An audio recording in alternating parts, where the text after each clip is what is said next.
ಒಮ್ಮೆ ಕಾಲದಲ್ಲಿ ಏನೂ ಇರಲಿಲ್ಲ. ಬೆಳಕು ಇಲ್ಲ, ಜೀವ ಇಲ್ಲ, ಕಾಲವೂ ಇಲ್ಲ. ಇಡೀ ವಿಶ್ವ ಶೂನ್ಯವಾಗಿತ್ತು, ಶಾಂತವಾಗಿತ್ತು. ಆ ಸಮಯದಲ್ಲಿ ಬ್ರಹ್ಮದೇವರು ಪ್ರತ್ಯಕ್ಷರಾದರು. ಅವರು ಸೃಷ್ಟಿ ಮಾಡೋಣ ಅನ್ನೋ ನಿರ್ಧಾರ ಮಾಡಿದರು.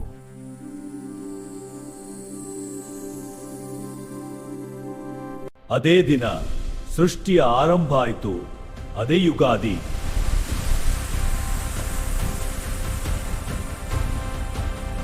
ಈ ದಿನದಿಂದಲೇ ಕಾಲ ಶುರುವಾಯಿತು. ದಿನ ರಾತ್ರಿ ಸಮಯ ಹುಟ್ಟಿತು.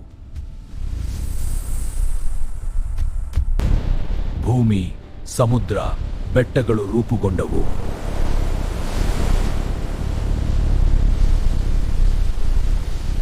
ಪ್ರಕೃತಿ ಜೀವಂತವಾಯಿತು.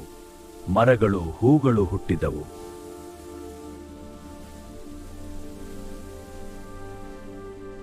ಜೀವಿಗಳು ಹುಟ್ಟಿದವು. ಪ್ರಾಣಿ ಪಕ್ಷಿಗಳು ಪ್ರಾರಂಭವಾದವು. ನಂತರ ಮಾನವರು ಹುಟ್ಟಿದರು. ಜೀವನ ಆರಂಭವಾಯಿತು.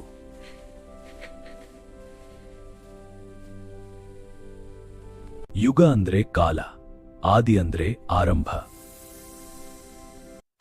ಈ ದಿನವೇ ಹಿಂದೂ ಪಂಚಾಂಗದ ಮೊದಲ ದಿನ. ಇದು ವಸಂತ ಋತು. ಪ್ರಕೃತಿ ಮತ್ತೆ ಹೊಸದಾಗಿ ಜೀವಂತವಾಗುತ್ತದೆ.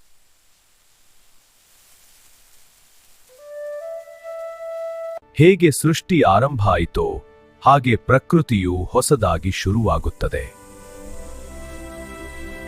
ಇದಕ್ಕಾಗಿಯೇ ಯುಗಾದಿ ಪಚಡಿ ಮಾಡ್ತೀವಿ.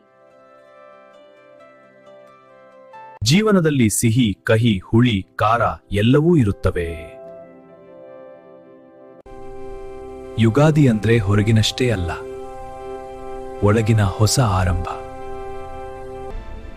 ಹಳೆಯದನ್ನ ಬಿಡಿ, ಹೊಸದನ್ನ ಸ್ವೀಕರಿಸಿ.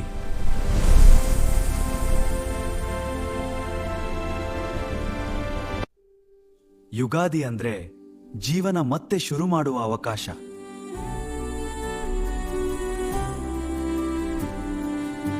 ಯುಗಾದಿ ಹಬ್ಬದ ಹಾರ್ದಿಕ ಶುಭಾಶಯಗಳು.